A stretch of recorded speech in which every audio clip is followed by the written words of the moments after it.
하나님 말씀 골로새서 3장 17절에서 24절 말씀입니다. 또 무엇을 하든지 말에나 일에나 다 주 예수의 이름으로 하고 그를 힘입어 하나님 아버지께 감사하라. 아멘. 가정의 달에 하나님의 더욱더 복된 역사가 여러분 가정에 충만하시기 바랍니다. 다 주 예수의 이름으로 가정의 달 더욱더 복된 역사를 이루어서 세상의 모든 가정이 하나님의 백성들로 인하여 모두 복되기를 우리 주 예수 그리스도의 이름으로 간절히 축원합니다. 세상 모든 사람이 다 주 예수의 이름으로 하면은 세상에 놀라운 평안이 있습니다. 사람마다 자기의 이름으로 하니까 전쟁이고 죄악 있죠. 하나님은 사람을 창조하셨는데 사람이 죄를 지어 하나님을 대적하게 되었습니다. 그래서 사람이 하는 일마다 또 생각하는 일마다 악할 수밖에 없는 것은 죄인의 운명입니다. 그래서 사람을 하나님 자신이 구원하시고 예수 그리스도의 이름으로 살게 하셨지요. 세상 모든 사람들이 다 주 예수의 이름으로 하는 것이 불가능할까요? 하나님의 소원은 모든 민족들이 하나님을 알며 하나님의 영광을 나타내는 일입니다. 그러면은 모든 민족들이 하나님의 영광을 나타내는 것이 참으로 어려울까요? 지금도 아랍 세계는 다 알라의 이름으로 하고 태국과 같은 불교 국가는 다 부처의 이름으로 하고 있고 일본은 각종 잡신과 신사의 이름으로 하고 있잖아요. 그러나 다 주 예수의 이름으로 하는 것은 쉽지가 않습니다. 사람이 본질상 악하기 때문입니다. 악한 일이나 우상 숭배하는 일에는 한 마음으로 하기가 아주 쉬워요. 하지만 좋은 일은 한 마음으로 하기 어렵지요. 더욱이 하나님을 위해서 다 주 예수의 이름으로 일하는 것은 심히 어렵습니다. 예수를 믿는다고 하는 나 자신도 잘 안 되잖아요. 그러면은 포기해야 하나요? 결코 포기하지 말라는 겁니다. 하나님께서 늘 주의 백성들에게 말씀해 주시잖아요. 하나님께서 나로 하여금 부족하지만은 다 주 예수의 이름으로 살게 하셨습니다. 온 땅이 다 주 예수의 이름으로 하나님의 영광 나타내는 역사 일으키기를 하나님께서는 내 안에서 이루고자 하십니다. 하나님은 그의 백성이 함께 하나님의 역사 다 주 예수의 이름으로 이루시기를 바라십니다. 하지만 우리는 여전히 약합니다. 하나님은 우리의 연약함을 아시고 그의 택한 백성들을 위로하시며 더욱더 은혜 베풀어 주십니다. 하나님은 이러한 일을 오늘 골로새 교회를 통해서 우리에게 계시해 주십니다. 고대 도시 골로새는 로마 제국의 소아시아, 오늘날의 터키의 남서쪽 리쿠스강 골짜기를 통과하는 주요 무역로였습니다. 아름다운 검붉은색 모직천을 생산하는 도시로 이 모직천을 골로새를 따가지고 콜로시넘이라 하는데 이 모직천을 생산하는 도시로 유명했는데 인근의 라오디게아, 요한계시록에 나오는 7교회 중에 하나, 가장 연약한 라오디게아 교회가 있는데 이 라오디게아라는 도시와 대단히 경쟁적이었습니다마는 지금 이 두 도시는 사라지고 없습니다. 사도 바울은 골로새 교회를 직접 개척하지는 않았습니다. 아마도 바울이 에베소 두란노 서원에서 2년 동안 가르치는 일이 있었는데 골로새 교회가 이때 개척된 것으로 보입니다. 사도행전 19장 9절에서 어떤 사람은 마음이 굳어 순종하지 않고 무리 앞에서 이 돌을 비방하거늘 바울이 그들을 떠나 제자들을 따로 세우고 두란노 서원에서 날마다 강론하니라. 에베소 지방 두란노 서원에서 바울은 날마다 제자 훈련을 시켰습니다. 20절에서 2해 동안 이같이 하니 아시아에 사는 자는 유대인이나 헬라인이나 다 주의 말씀을 듣더라. 아시아에 사는 자는 유대인이나 헬라인이나 다 주의 말씀을 들었는데, 이때 골로새 출신인 에바브라가 두란노 서원에서 바울에게 배웠고, 그러니까 바울의 제자였고, 에베소에서 160km 떨어진 골로새에 에바브라가 교회를 개척한 것이 분명합니다. 아주 확실한 사실은 천국에 가서 에바브라에게 물어보아야 하겠습니다마는 골로새서 1장 7절에서 그 증거를 분명히 보여줍니다. 골로새서 1장 7절 8절 이와 같이 우리와 함께 종된 사랑하는 에바브라에게 너희가 배웠나니 그는 너희를 위한 그리스도의 신실한 일꾼이요 성령 안에서 너희 사랑을 우리에게 알린 자니라. 에바브라라는 인물은 빌립보서와 빌레몬서에만 나옵니다. 빌레몬서 1장 23절에서 그리스도 예수 안에서 나와 함께 갇힌 자 에바브라와 라고 기록하고 있는데, 에바브라가 바울과 함께 죄를 지어서 감옥에 갇힌 것이 아니라 황제를 신으로 섬기는 로마 제국에서 복음을 전하다가 감옥에 잡혀 들어간 것이고, 바울과 함께 에바브라가 감옥에 갇혔다는 말입니다. 그러니까 골로새서에서 여기 우리와 함께 종된 사랑하는 에바브라에게 너희 골로새 교회가 배웠다는 말은, 지금 여기 이 상태에서 바울은 지금 로마 감옥에 갇혀 있습니다. 그리고 이 시점에서는 에바브라는 감옥에 갇혀 있지 않다는 말이죠. 그러니까 에바브라가 감옥에 갇히기 전에 골로새에서 교회를 세워 가르쳤다는 말입니다. 그러니까 에베소 두란노 서원에서 2년 동안 에바브라가 바울에게 배웠고, 그 배우는 과정에서 골로새에 교회를 세웠고, 그 후에 바울이 로마 감옥에 갇혔고, 그런 가운데서 에바브라가 바울을 감옥에 찾아가서 신방한 것입니다. 그러니까 지금 이 골로새서는 바울이 로마 감옥에 갇혀 있을 때 에바브라가 감옥에 갇힌 바울을 신방했을 때 쓴 편지입니다.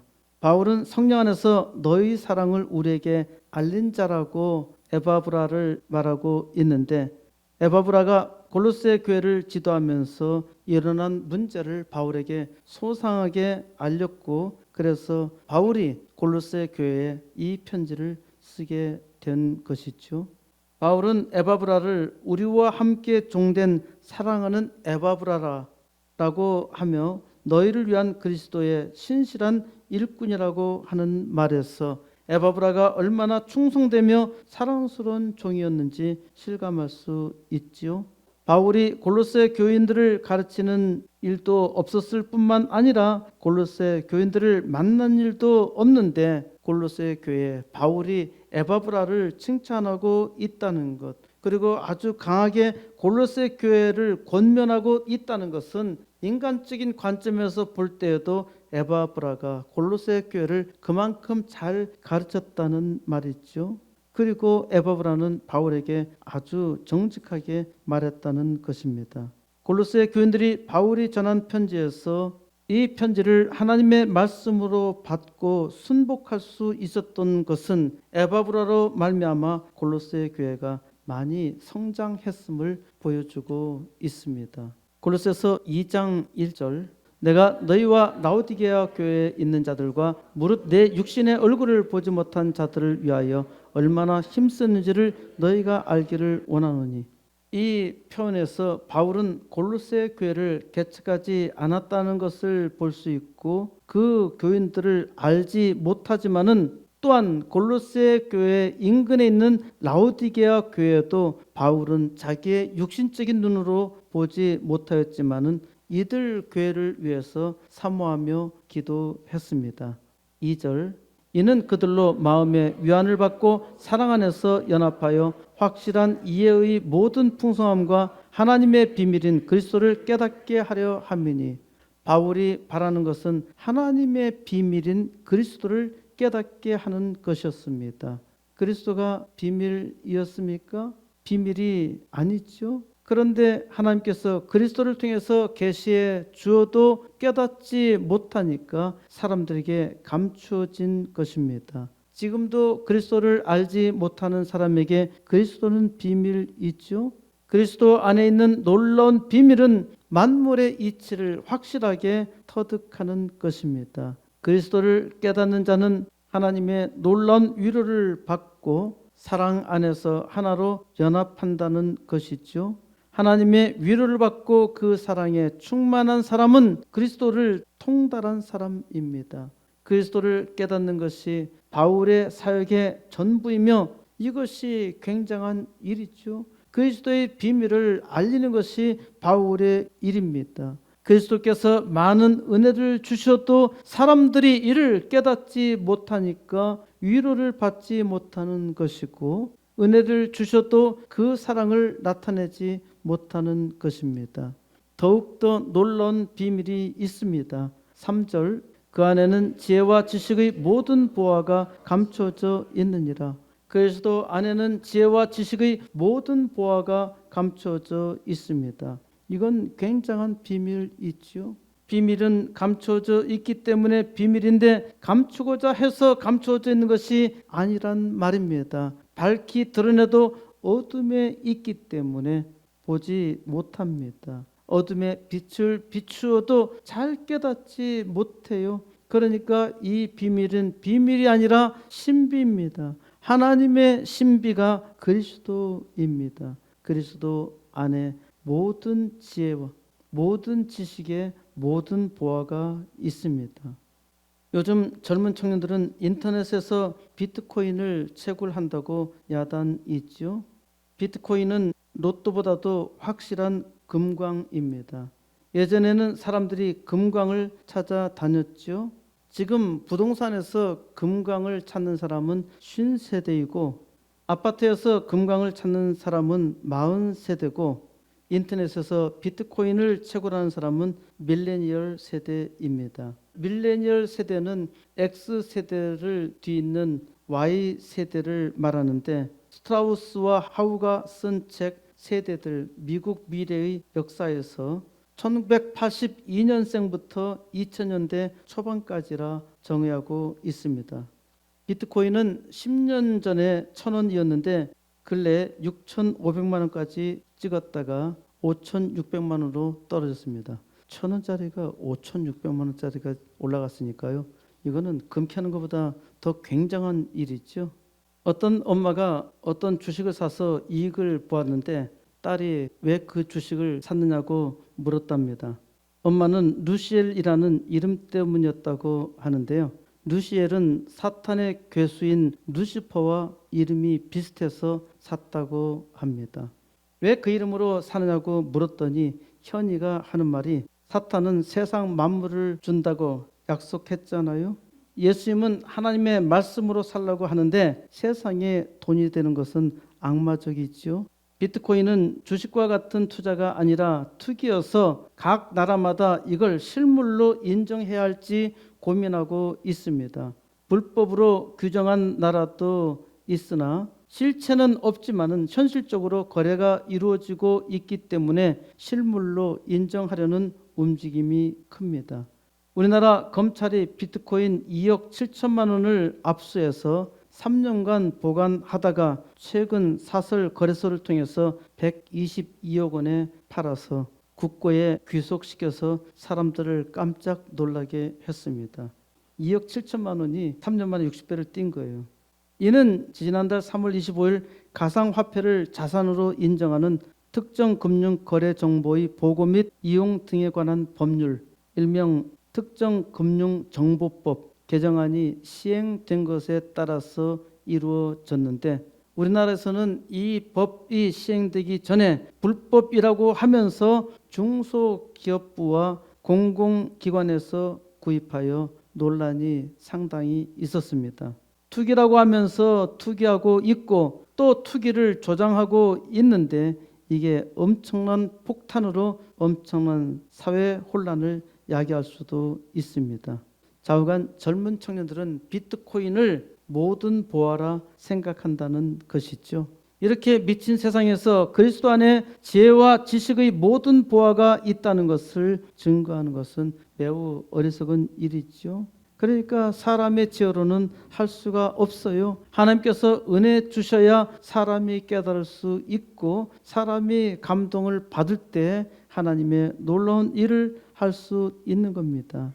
그런데 하나님께서 은혜를 주셔도 잘 깨닫지 못하니까 사람이 심히 어리석은 것이죠.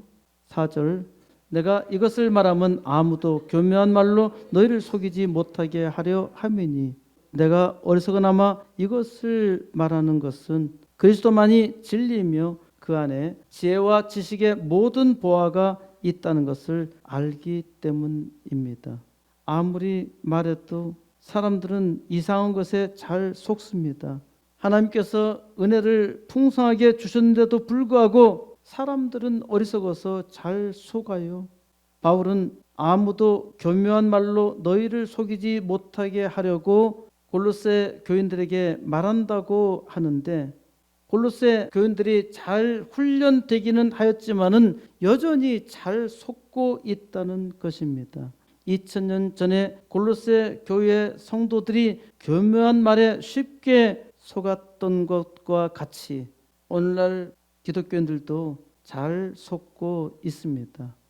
2장 6절 7절 그러므로 너희가 그리스도 예수를 주로 받았으니 그 안에서 행하되 그 안에 뿌리를 박으며 세움을 받아 교훈을 받은 대로 믿음에 굳게 서서 감사함을 넘치게 하라. 너희가 그리스도 예수를 주로 받았다는 것이죠. 그러면은 그리스도 예수 안에서 가르침을 받은 대로 믿음에 굳게 서서 감사가 넘치게 하라는 것입니다. 이것이 그리스도인의 복이지요. 그리스도로 은혜 받은 성도는 그리스도만이 지혜와 지식의 모든 보화임을 믿고 왕을 위해서 삽니다. 8절 누가 철학과 헛된 속임수로 너희를 사로잡을까 주의하라. 이것은 사람의 전통과 세상의 초등학문을 따름이요 그리스도를 따름이 아니니라.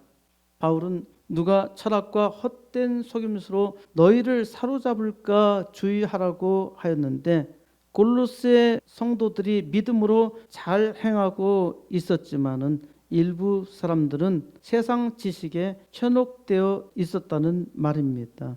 그러니까 철학과 헛된 속임수로 교인을 사로잡은 일이 있었단 말입니다. 오늘날도 하나님을 잘 믿는다고 하는 하나님의 백성들도 마찬가지로 철학과 헛된 속임수로 많이 속고 있잖아요. 20절 너희가 세상의 초등학문에서 그리스도와 함께 죽었거든 어찌하여 세상에 사는 것과 같이 규례에 순종하느냐. 하나님의 은혜에 감동을 받은 사람들은 세상의 모든 지식이 초등학문이라고 고백하잖아요. 예수 그리스도가 지식과 지혜의 모든 보화라는 것을 고백했던 사람들이 하나님의 은혜에 감사하며 살던 사람들이 다시 세상으로 돌아가 세상의 사고 방식으로 살아가고 있습니다. 하나님을 믿어서 은혜 충만하게 받던 사람들이 하나님을 의지하지 않고 세상 지식에 의지하여 살아간다는 말입니다. 하나님을 잘 믿는 사람처럼 보였지만은 그 삶에서 그리스도가 없는 겁니다. 하나님의 사람은 모든 일에서 그리스도에게 순종해야 하지요. 그리스도에게 지혜와 지식이 있음을 깨닫지 못하고 사람마다 세상의 지식에 자기의 지혜에 의지합니다. 하나님을 믿는 사람들이 코로나나 공산주의 사상이나 과학이나 많은 지식이나 그리스도를 따르지 않는 지식에 미혹되고 있고 또 연약한 교인들을 이러한 미혹에 빠지게 합니다. 그래서 교회가 시험당하고 있는 것이고 하나님의 은혜를 온전히 나타내지 못하는 것이죠. 18절 아무도 꾸며낸 겸손과 천사 숭배를 이유로 너희를 정죄하지 못하게 하라. 그가 그 본 것에 의지하여 그 육신의 생각을 따라 헛되이 과장하고 어떤 사람은 꾸며낸 겸손으로 하나님을 잘 믿는 것처럼 가장하고 속입니다. 이런 사람들이 꽤 많잖아요. 이러한 일이 아주 허다하게 일어나고 있는데 우리는 이러한 사람들에게 잘 속고 있으며 또 속여도 이 악한 꾀를 이기지 못합니다. 심지어 어떤 이들은 로마 가톨릭과 같이 천사를 숭배합니다. 천사를 보았다는 것이죠. 천사가 없다는 것이 아닙니다. 지금은 천사가 일하는 때가 전혀 아니라는 말입니다. 사람들은 자기가 본 것에 의지하여 자기 육신의 생각을 따라서 헛되이 과장합니다. 이것이 매우 위험한 일입니다. 성령의 역사라고 하면서 사람을 뒤로 자빠지게 하는 사람이 있는데 지금도 흔하게 일어나고 있죠. 사람을 잡아뜨리는 능력이 있다면은 사람을 살려야지요. 사람을 위로하고 힘을 줘야지요. 그런데 집회에서 사람을 넘어뜨리는 것이 굉장한 하나님의 은혜라 하는데 속고 있는 겁니다. 또 많은 사람들이 이러한 일에 속고 있어요. 누가 이러한 일로 하나님께서 하신 일이라 말하거든 절대 속으면 안 됩니다. 하나님을 믿는 백성들이 잘 속아요. 속기 때문에 하나님을 잘 깨닫지 못하면은 하나님의 말씀을 잘 이해하지 못하면은 심지어 이단에 속아 넘어가기도 하지요. 하나님의 말씀에 의지해야 하는데 사람마다 사람의 말을 더욱더 의지하고 신뢰합니다. 또 사람들은 자기의 경험에 의지해서 말합니다. 사람의 말과 경험에 의지하는 것이 가장 속기 쉬운 일입니다. 병고침과 방언과 예언의 은사로 사람을 속이는 일은 아주 허다합니다. 제가 병고침의 은사와 방언의 은사와 예언의 은사를 믿지 않는 것이 아닙니다. 하나님께서 병고치는 은사와 방언의 은사와 예언의 은사를 주셨음을 확실하게 믿습니다. 또한 하나님께서 지혜와 지식도 주십니다. 다만 이런 은사가 하나님께로부터 온 영인지 시험해야 합니다. 사람에게 아무런 유익도 없는 것이라면 이것은 하나님께로 온 것이 아니에요. 사람을 기만하기 위해서 사탄이 속이는 기술이라는 말입니다. 많은 사람들은 거짓의 영에 속고 있습니다. 심지어 부흥의 때에도 사탄은 광명의 천사로 가장하여 속였습니다. 하늘에서 불을 내린다고 해서 하나님께서 일하시는 것이 아닙니다. 방언이 그리스도인의 표적이 전혀 아닙니다. 병고침이 있다고 해서 그리스도께서 역사하신 것이 아닙니다. 그리스도께서 은혜 주시니까 병이 고쳐지는 것이고 또 지혜가 있고 지식이 있는 것입니다. 찬송에 은혜가 있다고 하나님의 감동이 있는 것이 아닙니다. 하나님의 감동이 있을 때 찬송의 은혜가 있는 것이에요. 찬송에는 눈물이 안 나도 뉘에지 음악을 듣고서 눈물을 흘리는 사람도 있잖아요. 주객을 혼동하는 교인에게 바울은 아주 명확하게 권면합니다. 하나님의 은혜라면은 반드시 하나님의 선한 목적이 있어야 합니다. 단지 좋은 일이 있다고 해서 은혜라 할 수 없고 또 자기가 확실하게 경험했다고 해서 은혜라 할 수 없습니다. 자기에게 일어난 일이 또 자기가 듣고 있는 일이 하나님의 뜻인가 잘 생각해야 합니다. 바울은 그리스도 안에 지혜와 지식의 모든 보화가 있다고 했는데 어떤 은혜가 그리스도 안에 있는 지혜와 지식인지 판단할 수 있어야 합니다. 3장 10절 새 사람을 입었으니 이는 자기를 창조하신 이의 형상을 따라 지식에까지 새롭게 하심을 입은 자니라. 새 사람을 입었단 말입니다. 자기를 창조하신 하나님의 형상을 따라서 지식까지 새롭게 하심을 입은 자입니다. 그러니까 은혜를 받았다고 하면서 옛사람으로 산다면은 은혜가 아니라는 것이죠. 새 사람은 자기를 창조하신 이의 형상을 따라 지식에까지 새롭게 하심을 입은 자입니다. 11절 거기에는 헬라인이나 유대인이나 할레파나 무할레파나 야만인이나 수구디아인이나 종이나 자유인이 차별이 있을 수 없나니 오직 그리스도는 만유시요 만유 안에 계시니라. 하나님의 은혜로 새롭게 입은 자들에게는 거기에는 헬라인도 없고 유대인도 없고 할레파도 없고 무할레파도 없고 야만인도 없고 스키디안인도 없고 종도 없고 자유인도 없습니다.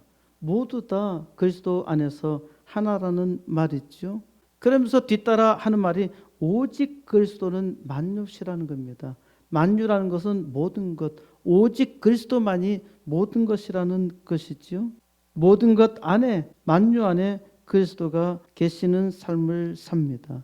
그러므로 사나 죽으나 우리가 주의 것이로다 라고 고백할 수 있습니다. 로마서 14장 8절에서 우리가 살아도 주를 위하여 살고 죽어도 주를 위하여 죽나니 그러므로 사나 죽으나 우리가 주의 것이로다. 그러므로 성도는 사나 죽으나 우리가 주의 것이로다 라는 고백으로 삽니다. 15절 그리스도의 평강이 너희 마음을 주장하게 하라. 너희는 평강을 위하여 한 몸으로 부르심을 받았나니 너희는 또한 감사하는 자가 되라. 성도는 그리스도의 평강이 그 마음을 주장합니다. 또한 그리스도의 은혜에 항상 감사하지요. 16절 그리스도의 말씀이 너희 속에 풍성히 거하여 모든 지혜로 피차 가르치며 권면하고 시와 찬송과 신령한 노래를 부르며 감사하는 마음으로 하나님을 찬양하고 은혜가 충만한 성도는 그리스도의 말씀이 그의 속에 풍성합니다. 그리스도의 모든 지혜로 피차 가르치며 권면합니다. 시와 찬송과 신령한 노래를 부르며 감사하는 마음으로 하나님을 찬양합니다. 이것이 성도로서의 마땅한 일이죠. 17절 또 무엇을 하든지 말에나 일에나 다 주 예수 이름으로 하고 그를 힘입어 하나님 아버지께 감사하라. 성도는 무엇을 하든지 말을 하든지 일을 하든지 다 예수, 다 주 예수의 이름으로 합니다.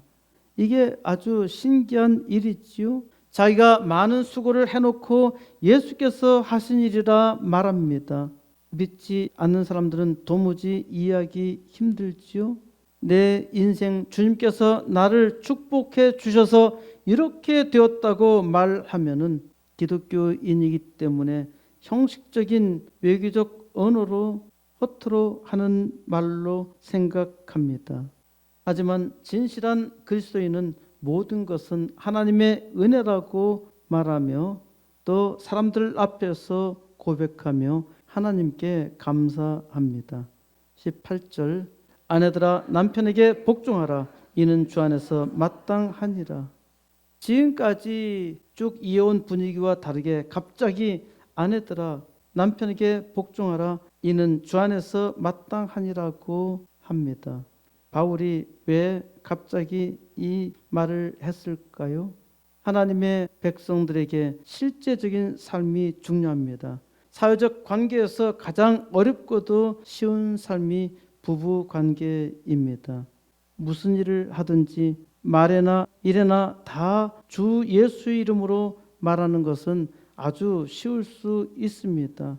아주 겸손한 척하며 편하게 이런 말을 하는 사람을 보면은 역겹기도 하지요. 교회에서 아주 아름다운 말을 할 수 있어도 부부에게는 서로 속일 수가 없지요. 밖에는 반드시 화장을 하고 나가야 하지만은 집에서는 생얼로 살아야 하잖아요. 그러니까 사회관계 중에서 가장 쉬우면서도 가장 어려운 것이 부부관계란 말입니다. 아내들아 남편에게 복종하라. 이 말은 아내가 남편에게 복종하지 않는다는 말입니다. 어떻게 이런 일이 일어날까요? 가정에 문제가 있다는 것이죠. 골로새 교회는 무역의 중심지에 있었고 그래서 외부 사람들의 왕래가 많았고 그러다 보면은 여자들이 힘들이 달라집니다. 그러니까 전통적인 농경사회와 다르다는 것이죠. 여성들의 활동이 많이 자유로웠다는 얘기가 됩니다. 요즘은 페미니즘을 노골적으로 가르치는 교사들 때문에 아주 시끄럽죠. 아이들에게 잘못된 성인식을 가르치고 있다는 것입니다. 아내들아 남편에게 복종하라고 하니까 이 말은 가부장적 용어이기 때문에 새롭게 다시 번역해야 해. 한마디 더 넣어서 남편들아 아내에게 복종하라. 그리스도의 지혜가 없다면 이런 주장을 할 수 있습니다. 다 주 예수의 이름으로 하고 다 주 예수의 이름으로 복종해야 합니다. 이것은 마땅한 일이죠. 다 주 예수의 이름으로 복종하면 행복합니다. 19절 남편들아 아내를 사랑하며 괴롭게 하지 말라. 다 주 예수의 이름으로 사랑하라는 것입니다. 다 주 예수의 이름으로 사랑하면은 괴롭게 할 수도 없고 행복하게 할 수밖에 없지요. 20절 자녀들아 모든 일에 부모에게 순종하라. 이는 주 안에서 기쁘게 하는 것이니라. 자녀들은 모든 일에 부모에게 순종하는 일이 어렵지요. 더욱이 모든 일에 어떻게 순종할 수 있나요? 자녀들은 옛날에도 순종하지 않았고 지금은 더욱더 순종하지 않습니다. 다 주 예수의 이름으로 하세요. 그러면 모든 일에 부모에게 순종합니다. 이건 아니다 생각하면은 다 주 예수의 이름으로 기도하세요. 모든 일에 부모에게 순종하는 지혜를 얻습니다. 21절 아비들아 너희 자녀를 노엽게 하지 말지니 낙심할까 함이라. 아버지는 자녀를 노엽게 해서는 안 됩니다. 자녀들이 낙심할 수 있기 때문입니다. 아내들아부터 지금 아비들아까지 계속 연결하면서 퍼즐을 맞춰 보세요. 다 공통적으로 다 주 예수의 이름으로 하면은 자녀를 노엽게 할 일이 없습니다. 다 주 예수의 이름으로 하라는 것입니다. 22절 종들아 모든 일에 육신의 상전들에게 순종하되 사람을 기쁘게 하는 자와 같이 눈가림만 하지 말고 오직 주를 두려워하여 성실한 마음으로 하라. 종들도 모든 일에 육신의 상전들에게 순종해야 합니다. 종들이 순종하되 사람을 기쁘게 하는 자로 눈앞에서만 딸랑이 노릇하지 말고 오직 주를 두려워하여 성실한 마음으로 하라고 합니다. 다 주 예수의 이름으로 하라는 것이죠. 세상에서 일을 하려면은 다 주 예수의 이름으로 해야 합니다. 하나님의 백성은 다 주 예수의 이름으로 해야 합니다. 23절 무슨 일을 하든지 마음을 다하여 주께 하듯 하고 사람에게 하듯 하지 말라. 하나님의 사람은 무슨 일을 하든지 마음을 다하여 주께 하듯 해야 합니다. 그렇게만 한다면은 세상도 깜짝 놀랍니다. 사람에게 하듯이 하기 때문에 실패합니다. 왜 그런가요? 모든 일을 주께 하듯 하면은 사람들에게도 인정받습니다. 무엇보다도 하나님께서 복을 주셔요. 하나님께서 무슨 복을 주실까요? 24절 이는 기업의 상을 주께 받을 줄 아나니 너희는 주 그리스도를 섬기느니라. 하나님께서 기업의 상을 주십니다. 기업이란 것은 하나님께서 자기 백성에게 이 땅에서 살아가야 할 터전입니다. 하나님께서 이스라엘 백성들로 하여금 가나안 땅을 정복하게 하셨고 각 가족들 단위로 그 땅에 기업을 주셨죠. 그런데 오늘날 하나님께서 우리에게 우리의 삶의 영역 속에서 우리에게 기업을 주셨습니다. 그러므로 하나님의 사람은 하나님께서 주신 기업에서 사람을 섬기는 것이 아니라 주 그리스도를 섬기는 것입니다. 기업이라는 것은 다시 말하건대 하나님께서 내게 주신 일, 소명입니다. 하나님의 백성이 세상 사업에서 일을 해도 그 사업과 그 사람을 섬기는 것이 아닙니다. 하나님께서 우리에게 주신 삶의 영역에서 주 예수의 이름으로 주 그리스도를 섬기는 것입니다. 우주에서 하나님의 주권이 없는 것은 단 1인치도 없습니다. 화란의 수상이었던 아브라함 카이퍼가 한 말이 있죠. 그러니까 우리가 하는 모든 일이 하나님께서 주관하신다는 것을 믿고 믿음으로 일을 해야 하고, 하나님께서 우리에게 주신 기업을 통해서 하나님 앞에 성실하게 일할 때 하나님께서 놀라운 은혜를 주십니다. 하나님께서 그 일을 통해서 하나님의 영광 나타내시죠. 그러므로 다 주 예수의 이름으로 해야 합니다. 다 주 예수의 이름으로 하고, 하나님을 믿는 내가 다 주 예수의 이름으로 하지 않는다고 하여도 세상 사람들은 나를 다 주 예수의 이름으로 한다고 판단합니다. 그러니까 내가 잘못하면은 예수를 비난하지요. 내가 잘하면은 예수를 칭송합니다. 예수쟁이가 되더니 달라졌어. 옛사람이 아니야 새 사람이 되었다는 말이 있죠. 쟤는 예수를 믿어도 소용이 없어. 쟤도 욕하고 예수도 욕하는 것이죠. 잘 생각해 보세요. 요즘 교회가 세상의 조롱이 되고 있어요. 왜 그러한가요? 하나님의 백성들이 다 주 예수의 이름으로 잘못하고 있다는 말입니다. 그러니까 교회가 회개해야 합니다. 하나님의 백성들이 이를 두고 회개해야 해요. 다 주 예수의 이름으로 예수를 위해 해야 합니다. 다 주 예수의 이름으로 하고, 다 주 예수의 이름으로 한다는 것이 기적이지요. 사람으로서는 할 수 없는 일입니다. 하나님께서 은혜 주셨기 때문에 오늘도 하나님 말씀을 들으면서 다 주 예수의 이름으로 해야 하겠다. 하나님께서 주신 놀라운 은혜이죠. 하나님의 백성들이 이 은혜를 깨닫고 다 주 예수의 이름으로 한다면은 세상 사람도 깜짝 놀랄 일이 일어납니다. 하나님께서 하나님의 백성을 통해서 일하시기 때문입니다. 다 주 예수의 이름으로 하는 하나님의 백성을 통해서 하나님은 그 영광 나타내십니다. 이제 코스모스 교회가 이 시대의 부흥을 위해서 다 주 예수의 이름으로 기도하고 수고하여 80개 개척교회와 2개 학교 세우는 역사로 이 땅에 하나님을 믿는 가정이 더욱더 복되며 세상 모든 가정을 복되게 하는 역사 이루시기를 우리 주 예수 그리스도의 이름으로 간절히 축원드립니다.